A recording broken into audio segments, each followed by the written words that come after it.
Hi guys, welcome back to my channel. This is part 2 percubaan matematik negeri Kelantan. Kalau part 1 kamu belum tengok, kamu boleh tekan link dekat atas, kamu boleh tengok part 1 and then come back to this video part 2. Saya nak ucapkan tahniah kepada semua pelajar yang telah mendapatkan konten-konten tingkatan 5 saja. Semua topik by topik konten dengan hanya RM19 guys. Kalau kamu belum dapatkan konten saya tingkatan 5, hanya dengan RM19 kamu boleh belajar semua topik tingkatan 5. It's a very good revision untuk kamu. Sebelum menduduki peperiksaan SPM, all you need to do is just go to the link dalam description di bawah and you guys know what to do. So untuk konten-konten yang penuh cikgu, kamu boleh layari jumbelajar.com.my ataupun just download mobile app kita guys. Kamu akan nampak banyak konten yang berguna untuk kamu dalam sana. So tanpa menunggu lagi, part 2 Kelantan, jom kita mulakan. So guys, soalan nombor 6, apa yang dia kata dekat sini? Let's see. Dia kata raja menunjukkan bukaan bagi kotak berbentuk kuboid. Okay, ini adalah satu kotak berbentuk kuboid dan dia telah buka kotak itu dan tengok apa yang dia kata. Okay, ini adalah dia punya panjang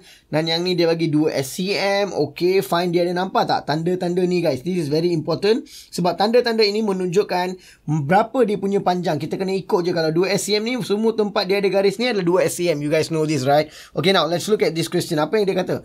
Ungkapkan jumlah luas permukaan. Okay guys, dia nak jumlah luas permukaan. So, kalau kamu nak cari jumlah luas permukaan, dia mestilah kamu kira setiap satu bahagian luas permukaan. Maksudnya apa tau?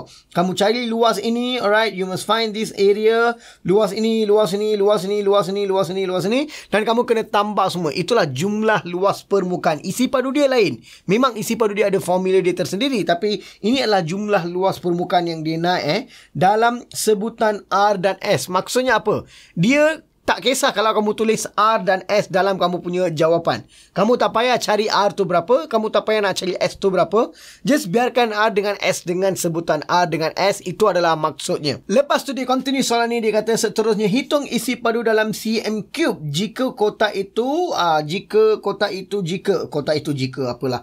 R tu 4 dan S tu 6. So dia kata R dia dah bagi, S dia dah bagi dan kamu kena cari isi padu kotak itu. But then guys, dengar, yang first kita cari tu luas permukaan. Kamu tak boleh guna jawapan itu, formula itu untuk cari isi padu sebab isi padu cara dia nak cari tu lain. Alright. So guys, kalau kita nak cari luas, dia ada 1, 2, 3, 4 bahagian dengan luas permukaan yang sama. So saya cari 1, 2, 3, 4 dulu, tambah semua. Tak payah tambah lah, kamu boleh darab je kan. So apa kita akan buat? Cari luas satu permukaan ni dulu, lepas tu kita darab dengan 4. So luas satu permukaan ni berapa? Kita tahu panjang dia adalah 4R cos 2 dan lebarnya adalah berapa guys? 2S. Kita tahu sebab kan dia dah bagi 2S dekat sini. Semua yang ada tanda ni samalah. So yang ni pun 2S lah kan. So apa cikgu akan buat adalah cikgu akan tulis dekat sini 4. 4 tu jumlahnya kita ada 4 bahagian. Okay, 1, 2, 3, 4 bahagian. 4 darab dengan luas satu kotak tu adalah berapa? Dia adalah 4R cos 2 darab dengan 2S. This is what I do, right? 4R cos 2 darab dengan 2S. Luas satu kotak ni. Kita ada 1, 2, 3, 4 kotak dekat sini. Sebab tu cikgu darab dengan berapa? 4. Itu adalah luas bahagian yang ini guys. So saya tulis yang ni adalah luas bahagian yang pertama. Lepas tu benda ni kena tambah dengan 2 lagi kotak. Nampak tak? 1, 2 kotak dekat sini. Nampak kan? So 2 kotak tu berapa dia punya luas? 2 darab dengan, sebab 2 kotak cikgu darab dengan 2 lah. Cari 1 darab dengan 2. So luas bahagian ni adalah 2S darab dengan berapa guys? 2S. So sebab sana pun sama kan? So 2S darab dengan 2S. Okay, saya tulis S saja. 2S. Okay, that's what I will do. Alright. So kalau kamu selesaikan benda ni, kamu dah pun dapat dia punya jumlah luas permukaan. So jom kita permudahkan dan selesaikan benda ni guys. So kita akan dapat apa? 4 darab 2, 8 darab 4, 32 kita akan dapat. So 32 R kuasa 2 dan S kita akan dapat untuk bahagian yang pertama ini. Lepas tu kita akan tulis tambah dengan yang kedua ini. Yang kedua ni adalah 2 darab 2, 4 darab 2, 8. 8 S kuasa 2 kita dapat. 8 S kuasa 2. So guys, ini adalah kamu punya jawapan untuk jumlah luas permukaan. Okay, kenapa yang ni saja jawapan? Sebab kita tak boleh permudahkan lah. Ini S kuasa 2, ini R kuasa 2S. Kita tak boleh permudahkan. So biar macam ni sahaja. So ini adalah jumlah luas permukaan kamu guys. That's it. Kita sudah dapat jawapan. Okay, next disuruh kita buat apa? Okey, ungkapkan jumlah luas permukaan, dah pun kita buat. Lepas tu hitung isi padu dalam cm cube. Guys, kalau kamu nak cari isi padu, kamu tak boleh guna formula ni. Formula isi padu adalah Cikgu tahu luas kerata rentas kali dengan tinggi. So, kalau saya ambil ini sebagai luas kerata rentas dan kita kena kali dengan tinggi dia supaya dapat dia punya isi padu. So, apa yang cikgu akan buat adalah luas kerata rentas adalah 2S. Okay, 2S darab dengan 2S. Ini adalah luas kerata rentas. So, cikgu akan ambil yang ini sebagai dia punya kerata rentas. Luasnya adalah 2S darab dengan berapa? 2S. Itulah dia punya luas. Dan kita kena kali dengan tinggi dia. Inilah tingginya. Kenapa tu saya panggil tinggi? Sebab dia punya luas kerata rentas. Kalau saya anggap yang ini luas kerata rentas, maka inilah dia punya tinggi. Kalau saya ambil ini luas kerata rentas, maka inilah dia punya tinggi. Dia bergantung, guys. Saya sudah ajar benda ni lama dah. Saya dah beritahu kepada pelajar. Alright. So, if you guys don't understand, please let me know in the comment. I'll try to make a video ataupun bagi kamu konten percuma untuk cari isi padu dan luas. Now, let's continue with this. 2S darab dengan dia punya tinggi dia. Tinggi dia berapa tadi? 4R kuasa 2. Kita akan buat 4R kuasa 2. So, ada dua cara kamu boleh buat dekat sini. Kamu boleh selesaikan semua ni. Lepas tu ganti dengan dia punya nilai. Ataupun ganti saja nilai dan terus selesaikan. Guys, benda ni sama je. Kalau 2, S tu berapa sekarang? Kan dia dah bagi tahu. S tu adalah berapa? 6. So, cikgu tulis je. S tu 6. Lepas tu darab dengan 2. S tu adalah berapa? 6. Darab dengan 4. R adalah berapa, guys? R adalah 4. Kita gantikan saja R tu berapa? 4 dalam sini dan dia kuasa 2 kan? R tu kuasa 2 kan? So, kita ganti saja kuasa 2. So, kalau kita selesaikan benda ni, gunakan kalkulator, berapakah jawapan yang kamu akan dapat? Jumlah yang kita akan dapat dekat sini adalah buat isi padu kan? Dia cm kan? So, cm kuasa 3. Itu adalah jawapan kamu, guys. Soalan nombor 6 selesai dah. Soalan ni adalah salah satu soalan yang famous dan biasa keluar dalam sukatan KBSM dalam SPM kamu. So, Negeri Kelantan telah keluarkan soalan ni. Adakah ia akan keluar dalam SPM? Let's wait and see. Now, kita pergi untuk soalan ke-7 pula sekarang. Alright guys, soalan nombor 7. Ini adalah soalan apa? Oh, ini adalah pengurusan kewangan. Dia kata pelan kewangan disediakan oleh Cikgu Muji. Ada ke nama Cikgu Muji? Cute-nya nama dia, Muji. Okay. Alright, so bawah menunjukkan pelan kewangan yang disediakan oleh Cikgu Muji untuk menguruskan wangnya dengan berkesan. Alright, let's see apa yang dia telah buat dekat sini. So, kalau kita tengok, dia ada gaji guru, teacher salary 5,500. Gaji guru tuition 2,000. Lepas tu sewa diterima 1,550. Sewa diterima tu maksudnya dia ada rumah dia sendiri. Bukan rumah dia sendiri. Yelah, rumah dia sendirilah. Lepas tu dia bagi rumah tu kepada orang lain dan mereka bayar sewa. So, itu adalah sewa diterima. Dia terima sewa 1,550. Lepas tu dividen saham. So, dia telah invest dalam dividen, guys. Dia bukan dividen, dia invest dalam saham lah. Dia share market, So, dalam share tu dia dapat dividen. Dia akan dapat dia punya interest, dia punya dividen dia dapat. So, dia dapat RM600. Alright. And then dia kata ansuran rumah. Dia tinggal dekat rumah yang baru 1,200. See, this is very smart movement. You know why or not? Tengok. Dia punya sewa diterima 1,500. Dan dia punya rumah tu dia bayar 1,200 saja. Maksudnya apa tahu, guys? Dia ada lebih lagi RM350 additional. See, this is a very good plan. Orang yang create soalan ni bagus. Good plan. Alright. Ansuran kereta, car installment dia. Dia bayar untuk kereta berapa? RM750. Lepas tu pemberian kepada ibu bapa dia bagi 600. Maksudnya allowance to parents. Dia bagi kepada ibu bapa dia RM600. Dan barangan dapur grocery dia beli RM500. Utility rumah RM300. Dan petrol adalah RM250. So, banyak benda yang dia spend, ada yang dia dapat terima duit. So, sekarang jom kita tengok apa soalan dia. Dia nak kita hitung pendapatan aktif. Active income. Ini saja soalan dia. 4 markah. 1, 2, 3, 4.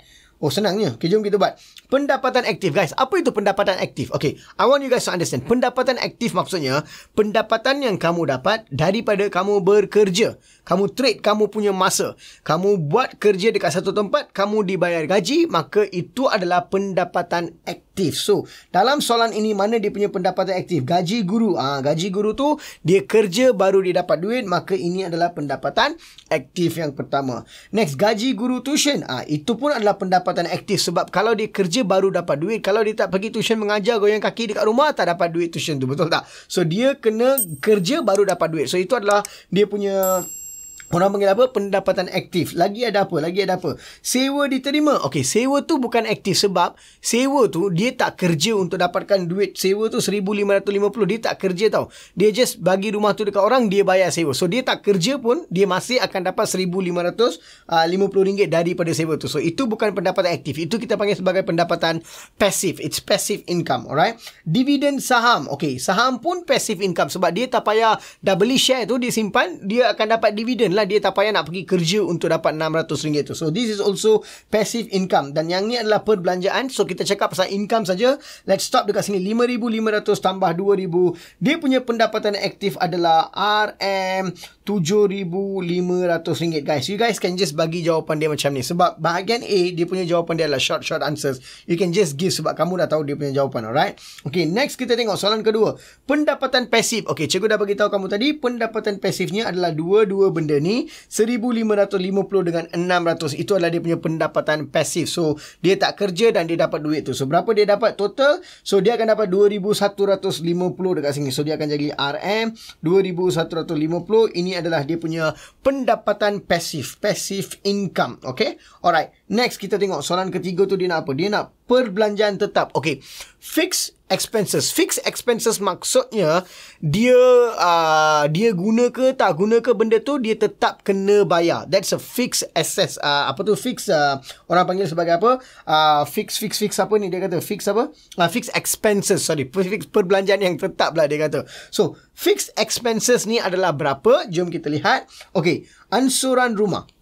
Ansuran rumah ni dia duduk dekat rumah ke, tak duduk dekat rumah ke, dia memang kena bayar. Biasanya loan tu adalah kita punya fixed expenses lah. So yang ni memang dia punya fixed expenses. Kita tanda dekat sini 1,200. Ansuran kereta, yes, dah beli kereta, dah sign agreement, bang guna ke tak guna ke, apa ke you kena bang bayar. 750 adalah fixed dia punya expenses. Alright. Next, pemberian kepada ibu bapa. Okay, pemberian kepada ibu bapa tu dia boleh lah dia bagi, lepas tu kalau bulan ni dia tak dapat bagi, dia tak bagi, next month dia bagi banyak lagi, dia bagi. So itu bukan fix. Dia tak ada apa-apa. Fix tu kamu tak bagi tu kamu akan dapat kena penalti ke, kamu bayar extra lebih. So that is what we call as fix.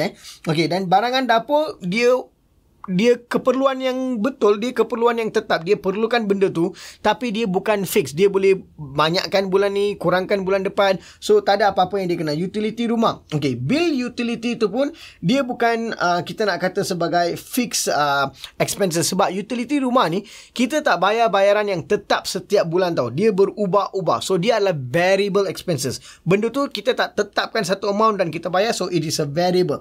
Petrol pun kita panggil sebagai variable sebab dia bukan benda yang tetap. Dia akan berubah mengikut penggunaannya. Contoh macam saya kata tadi, fixed expenses tu dia guna kereta ke tak guna kereta ke, dia memang kena bayar ansuran bulanan. Tapi petrol bukan macam tu. Petrol tu kalau dia guna dia bayar. Kalau dia tak guna petrol lah, dia tak payah isi minyak lah. Itu adalah variable dia. So dia punya fixed expenses dekat sini hanya dua ni, 1,200 dengan 750. Jawapannya akan jadi RM 1,000 berapa? 950, 1,700, 1,750, 200. Okay, 1,950. Itu adalah dia punya fixed expenses. So sekarang kita nak tengok dia punya variable expenses. So variable expenses adalah seperti yang cikgu terangkan tadi, pemberian ibu bapa adalah variable, lepas tu barangan dapur variable, utility rumah variable, dan petrol pun adalah variable. So semua ni adalah pendapatan yang tidak tetap, bukan pendapatan, perbelanjaan yang tidak tetap. So kita tulis dia punya jawapan dekat sini, 600, 500, 300, 900, 1,400, 1,650. Itu jawapan dia, RM 1,650. Guys, itu saja kamu kena tulis, dapatlah 4 markah untuk soalan ni. So settle soalan nombor 7. Jom kita pergi ke soalan nombor 8 sekarang. Guys, soalan nombor 8 kat sini. Okey, apa benda ni? Dia kata lukis satu graf berbilang tepi yang mempunyai gelung mengikut maklumat yang diberikan. Okey guys, you all know what is gelung, right? Gelung maksudnya loops guys. Loops maksudnya kalau dia ada A, daripada A dia pergi balik ke A. Itu adalah loop lah kita panggil dia, alright? So, kita nak lukis benda ni.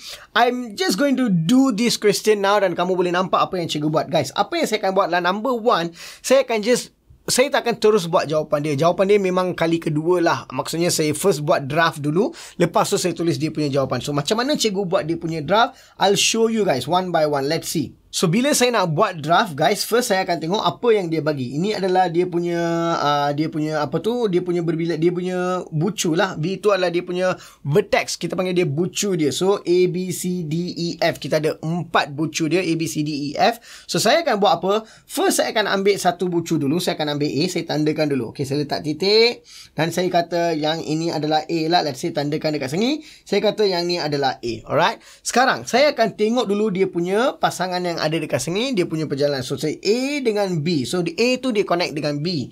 A juga connect dengan C. A pergi balik kepada A. Dia ada gelung satu dekat sini So A dia kena ada B dan C sebelah A, betul tak? So saya akan buat apa? Saya akan letak satu titik sebelah dia. Saya akan kata yang ni adalah titik B dan yang ni adalah titik C sebab dia ada sebelah-sebelah kan. So saya akan tulis yang ni adalah B, yang ni adalah C. First ini adalah draft dulu. Kita buat dulu draft. Nanti kita tukar balik. Alright, A, B, C dah. Okay, lepas tu kita nak letak gelung B ni. Okay, dah ada lah. Kita dah ada titik B dekat sini. Vertex B ni kita dah ada bucu B. So daripada B tu dia pergi mana? Kita tengok. B pergi C. Okay, B, C dah ada dah. B pergi D, B pergi E, B pergi F. So sebelah B tu kena ada E, F juga. D, E, F kena ada. C kita dah tulis dah. Kita kena tulis D, E dan F. So cikgu letak je. Dekat sini maybe D, yang ni adalah E, yang ni adalah F. Cikgu letak saja macam ni dulu. D, lepas tu E dan juga apa? F dekat sini. Cikgu dah letak D, E, F dah. Dah letak dah. Okay. So D, E, F dah letak. Lepas tu kita akan tengok vertex C pula. Sebab kita bagi one by one kan. Okay. Vertex C tu dia connect dengan apa?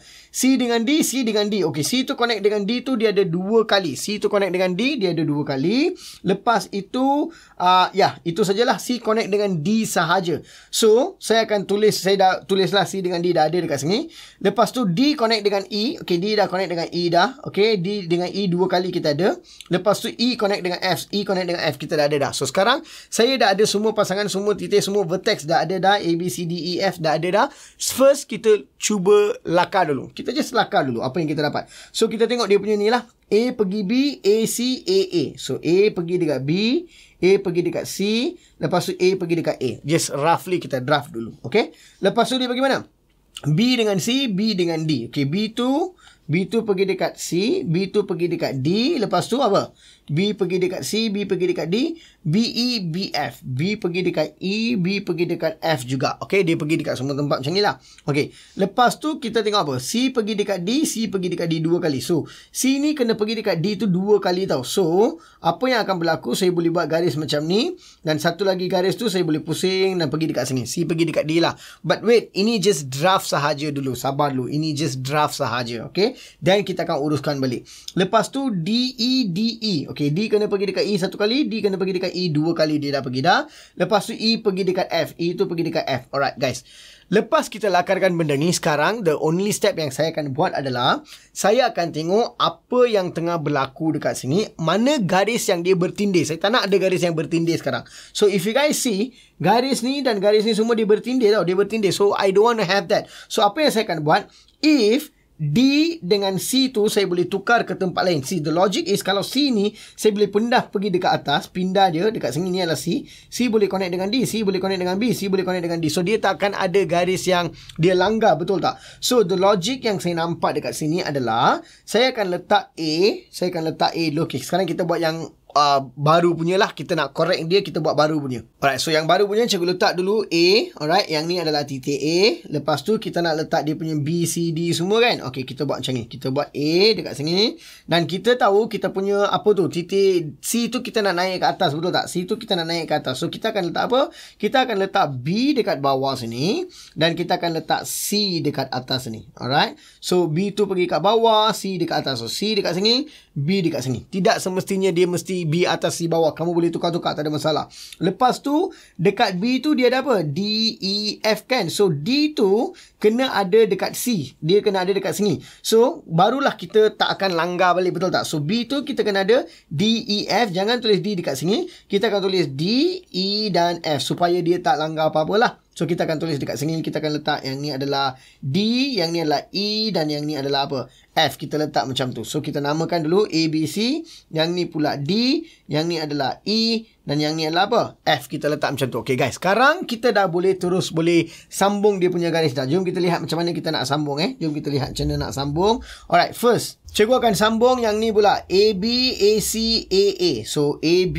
Okay. Dah sambung dah. Lepas tu kita sambung A, C. Dah sambung dah. Lepas tu A pergi balik kepada A. Pusing bang. Datang balik. Okay. Dia pergi balik kepada A. Oh lama. Dia dah jadi bulat. Okay. Tak apalah. Cikgu padam. Cikgu buat macam ni. Okay dah. A pergi balik kepada A dah. Sudah settle dah. Lepas tu kita buat apa? Lepas tu kita buat. Okay. B, C, B, D, B, E, B, F. B tu kepada C, D, E dan F. C, D, E dan F. B pergi kepada C. Sudah. Lepas tu pergi kepada D. Sudah. Pergi kepada E sudah. Lepas tu pergi kepada mana? Pergi kepada F sudah pun. Okay, B tu dah pergi kepada C, D, E dan F. Okay, sekarang C tu kena pergi dekat D 2 kali. C kena pergi dekat D kali pertama. Lepas tu dia pergi dekat E, D 1 kali lagi. Kita buat macam ni. Dah dapat dah. Okay, dia dah pergi 2 kali dah dekat sana. Lepas tu D pergi kepada E. Okay, D pergi kepada E. So, D pergi kepada E berapa kali? 2 kali, nampak tak? 1, 2, 2 kali. So, kita pergi D pergi kepada E 1 kali dan 1 kali lagi D pergi kepada E. You guys can do this lah. Dia pergi 2 kali kan? Dah lukis dah. Lepas tu last one dia pergi mana? E pergi kepada F. That's it. E pergi kepada F. Seperti ini kita buat garis. So, kita dah pun buat. Guys, that's it. Kalau kamu dah buat benda macam ni, berapa markah ni guys? 4 markah. Itu saja untuk soalan nombor berapa ni? Ni adalah soalan ke 8. Jom kita pergi ke soalan ke 9 sekarang. Alright guys, soalan nombor 9 sekarang. Jom kita lihat. Okay, Encik apa siapa ni? Encik Khairil pula sekarang. Encik Khairil mempunyai polisi insurans perubatan dengan Kudus Insurance dengan peruntukan deductible. Okay guys, dengar. Ini konsep deductible ni. Deductible sebanyak 800 dan fasal penyertaan peratusan co-insurance 80-20. Okay. Guys, co-insurance pun penting juga. Kamu tahu deductible tu dibayar oleh siapa? Pemegang polisi tu, itu dia kena bayar dulu. Selebihnya baru insurans bayar. Tapi co-insurance tu maksudnya apa? Ada certain percentage dibayar oleh insurance dan certain percentage dibayar oleh pemegang polisi. So dalam konsep sini kalau dia kata 80-20, 80 ni dibayar oleh syarikat insurans dan 20% ni oleh pemegang polisi. Itulah orang yang kita akan buat. So kamu kena faham benda ni co-insurance dengan deductible. Very important. Dalam saya punya online course topik ni dah detail saya dah ajar dah. Kalau kamu belum dapatkan, make sure get it guys. It's just offer 1 bulan, you guys can get it. Now let's look at this. Hitung bayaran kos yang ditanggung oleh Kudus. Kudus tu siapa cikgu? Kudus tu adalah syarikat insurans. Kan dia dah kata insurans perubatan dengan Kudus Insurance. Insurance tu syarikat insurans lah, Kudus tu kan. Dan Encik Khairil. So dia nak kita cari berapa banyak yang dibayar oleh syarikat insurans dan juga Encik Khairil sendiri. Jika kos perubatan yang dilindungi polisinya berjumlah 22,500. Oh, itu adalah kos perubatan. Itulah berapa banyak yang dia spend untuk dia punya kos perubatan lah. Kalau dia pergi untuk apa-apa sakit ke apa, itulah total dia punya expenses. So sekarang macam mana kita nak kira benda ni? Okay, let's do it very simple guys. Number 1. So jumlah dia punya kos perubatan adalah, okay, dia punya kos perubatannya adalah RM berapa? 22,500. Itulah dia punya kos perubatan. Okay, apa-apa kos perubatan yang dia ada, dia kena bayar dia punya apa yang kita panggil sebagai deductible dulu. Deductible tu dia kena bayar. Kalau deductible dia dah bayar habis, yang selebihnya barulah insurans akan cover. So deductible dia adalah 800. So dia kena bayar 800. So kita tolak 800 dekat sini guys. So kalau kamu tolak dekat sini 800, kamu akan dapat berapa dekat sini? 712. RM21,700. So ini adalah jumlah kos yang akan masuk kepada insurans dia nak bayar. Tapi kamu kena faham, dia tak ada insurans yang bayar terus tau. Sebab dia ada co-insurance juga. Co-insurance tu 80% syarikat insurans akan bayar. So maksudnya daripada sini 80% akan dibayar oleh syarikat Kudus. Dan di sini 20% akan dibayar oleh Encik Khairil sendiri, dia kena bayar. So berapakah dia punya 80% daripada 21,700? 21,700 darab 0.8 sebab 8% kan. So akan dibayar oleh Encik, apa tu bukan Encik, syarikat Kudus tu adalah RM17,360. Dan kalau nak kamu lihat berapa banyak yang dibayar oleh Encik Khairil, kamu kena darab dengan 0.2 sebab 20% dia akan bayar kan. Daripada sini 20% dia bayar. So kamu akan dapat jawapan sebanyak RM4,340. So kalau kamu tambah dua-dua ni, kamu akan dapat jumlah dia lah. Jumlah dia sebanyak 21,000 berapa? 700 kamu akan dapat. So jawapan terakhir kamu tulis je lah syarikat Kudus. Okay, syarikat insurans.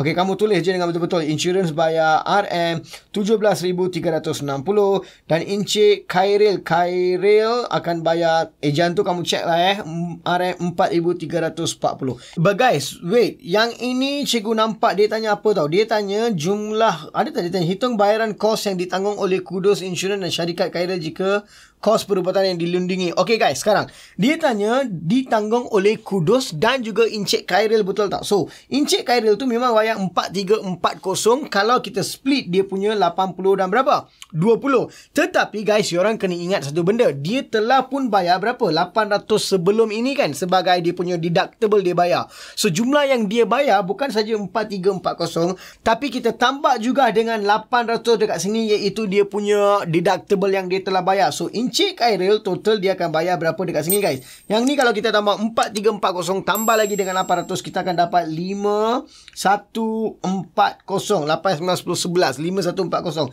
Yes, inilah jumlah yang dibayar oleh Encik Khairil. Jangan lupa letak RM kat depan. Alright, itu saja. Itu adalah soalan nombor 9 settle. Jom kita pergi ke soalan nombor 10 sekarang. Alright guys, soalan nombor 10. Apa yang kita nampak dalam soalan ni? Soalan ni dia kata Raja 4 menunjukkan dua segitiga bersudut tegak. Okey, cakap saja segitiga bersudut tegak. Dua benda kena datang ke dalam kepala kamu. Yang pertama, Pythagoras theorem, dan yang kedua, trigonometry. Kamu kena faham benda tu So, segitiga bersudut tegak, kamu ACE dan DBE. Tengok dulu mana ACE. Ini adalah ACE. Okey, ini adalah segitiga bersudut tegak. Ini 90 darjah guys. Tengok dulu betul-betul, sebab barulah kamu boleh jawab dengan betul-betul guys. Itu adalah 90 darjah. Alright. Okay, next dia kata apa? Dan DBE. Mana DBE? DBE. So di sini mestilah 90 darjah. Ini pun 90 darjah. So orang kena faham benda tu lah. Alright. Now next dia kata apa? BCE ialah garis lurus. Mana BCE? BCE adalah garis lurus. Dia tak condong apa-apa. Lepas tu dia kata AE DE 8 cm. Maksudnya AE sama dengan DE sama dengan 8 cm. Mana AE? Ini adalah AE sama dengan DE, dan dia sama dengan berapa cm? Dia adalah 8 cm. Mana? Yang ni 8 cm lah dia kata. So yang ni 8 cm. So yang ni pun DE pun 8 cm. Kita dah faham benda tu. Alright. Apa yang dia nak sekarang? Hitung nilai X. Itulah apa yang dia nak. So mana X2? X2 adalah dekat sini. Okay, kalau kita nak cari X guys, what we need to do? Kan aku dah kata Pythagoras theorem, dan kita ada trigonometry, dan dalam case ni saya rasa trigonometry paling sesuai sebab kita dah ada sudut, kita dah ada panjang dekat sini 8 cm, kita dah ada, so we can do a lot of count. Apa ni 45? Apa benda ni? Sudut ada X pula dekat sini. Saya rasa typo error lah. Korang jangan pening sangat kenapa ada 0x tu. Typo error lah. Maybe cikgu dah bagi tahu kan. Alright. So sekarang kita akan tengok. Okay, first kita akan ambil nilai 30 darjah dekat sini. Alright, kita akan ambil nilai 30 darjah dekat sini. Dan kita nak cari apa guys? Kita boleh cari tak panjang penuh segitiga ni? Boleh kan? Tapi kalau kita nak cari panjang penuh segitiga tu, kan yang ni dia dah bagi 8 cm. 8 cm daripada sini ke mana? Sini dia dah bagi tahu berapa cm? 8 cm dah penuh tu lah. 8 cm kita dah tahu dah. So, kita ada sudut dan kita ada hypotenuse. Kita bolehlah cari panjang BE ni. Penuh ni kita boleh cari. Okay. So, yang ini adalah apa guys? Yang panjang BE ni adalah apa? Dia opposite ke dia adjacent ke apa? Dia adalah opposite. Bukan. Opposite yang ni opposite. Yang ni 30 darjah, ni opposite. Yang ni adalah adjacent. Adjacent tu adalah yang ada dengan sebelah. So, kita panggil dia adjacent. So, formula mana yang kaitkan hypotenuse dan adjacent? Obviously, kita dah tahu dia adalah formula K. Betul tak? Cos theta. Betul kan? So, kita tulis cos theta. Theta dekat sini adalah berapa? 30 darjah. So, kita tulis cos 30 adalah sama dengan adjacent over hypotenuse. Adjacent dia adalah panjang BE over hypotenuse. Hypotenuse ni adalah apa? Yang ni kan? Hypotenuse ni adalah berapa? Hypotenuse ni adalah 8. You guys faham ya? So, BE over 8. Kamu dah dapat benda ni. So, kalau kamu nak cari panjang BE ni guys, apa kamu buat? 8 darab dengan cos 30. Itu saja. So, kalau kamu buat benda tu, BE adalah sama dengan, okay, let's use calculator dan kita buat 8 darab dengan cos 30 darjah. Kamu akan dapat jawapan dia sebanyak 4 punca kuasa 3. Alright. Let me tell you what. Kamu boleh guna dalam decimal boleh. Tapi decimal tu dia punya nilai tu titik dia panjang-panjang sangat lah. But never mind. Let's do decimal jugalah if you guys want. Alright. 6.928. Inilah apa yang saya akan dapat. But you guys have to understand. 30 darjah ni adalah special angle. Ingat lagi. 30 darjah. Dan kita ada 45 darjah. Lepas tu kita ada 60 darjah. Lepas tu kita akan ada berapa darjah? 90 darjah. All this 0 degree. All this is special angle. So kamu boleh cari gunakan special angle juga supaya dia tak ada decimal. But if you guys don't want to do that, it's okay, just buat decimal pun tak ada masalah. So sekarang dah buat decimal dekat sini, kita dah tahu panjang BE ni adalah 6.928. Kita nak cari X. So kita kena cari CE ni dan kita buang. So macam mana nak cari CE? Simple. Kan ada sudut dekat sini 45 darjah dia telah bagi. 45 darjah. Dan dia ada hypotenuse. Kalau kita nak cari panjang CE ni guys, CE itu adalah apa? Kalau ini 45 darjah, maka yang ni adalah apa kita panggil? Itu adalah opposite. So ini adalah opposite-nya. Betul tak? So kalau kita nak cari opposite dengan hypotenuse, Formula apa yang ada kaitan opposite dengan hypotenuse, guys? It's tangent. TOA, opposite over, tangent is opposite over adjacent. Mana formula yang ada kaitan dengan hypotenuse dan opposite? Sine. So, opposite over hypotenuse. Betul kan? So, kita gunakan formula so dekat sini, iaitu sin theta. Theta tu adalah 45 darjah sebab kita lihat daripada sudut ni. So, opposite over hypotenuse. Opposite dia adalah apa? CE, betul tak? So, cikgu tulis CE over hypotenuse dia adalah berapa? 8. Inilah apa yang kita buat. Alright? So, kalau nak cari panjang CE, kamu buat je CE adalah sama dengan 45 sin 45 darab dengan berapa, guys? 8. So, kamu akan dapat jawapan 4√2. So, kalau kamu nak tulis dalam desimal pun boleh. 5.657. Cikgu dah bundarkan 5.657. Cikgu tulis saja 5.657 dekat sini.